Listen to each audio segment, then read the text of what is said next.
India మొత్తం నవరాత్రులను దాండియా గర్భాలతో జరుపుకుంటుంటే మన తెలంగాణలో మాత్రం బతుకమ్మతో జరుపుకుంటాం. బతుకమ్మ అంటే బతుకునిచ్చే అమ్మ. మనం జీవించడానికి ఈ ప్రకృతి ఎంతగానో సహాయం చేస్తుంది. అలాంటి ప్రకృతిని పూజిస్తూ సీజనల్ పూలతో టెంపుల్ గోపురంలా కనబడేలా బతుకమ్మను తయారు చేసి దానిపై గుమ్మడి పువ్వు గౌరీ లేదా పసుపుతో చేసిన గౌరీని ఉంచి సాయంత్రం వేళ బతుకమ్మ చుట్టూ చేరి పాటలు పాడుతూ చప్పట్లు కొడుతూ 9 రోజులు ప్రకృతిని స్త్రీతత్వాన్ని ఆరాధిస్తారు.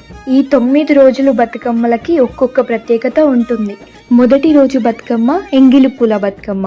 దీన్ని మనం చిన్న బతుకమ్మ అని కూడా పిలుస్తాం. తంగేడు, గునుగు, బంతి పూలతో బతుకమ్మను తయారు చేసి నువ్వులు, బియ్య పిండిని నైవేద్యంగా పెట్టి మొదటి రోజున బతుకమ్మని ఎంతో ఘనంగా ఆహ్వానిస్తారు. అలాగే రెండో రోజు బతుకమ్మ అటుకుల బతుకమ్మ. గుమ్మడి పువ్వు, గునుగు, బంతి పూలతో బతుకమ్మను అలంకరించి అటుకులు, బెల్లం, పాలను నైవేద్యంగా పెడతారు.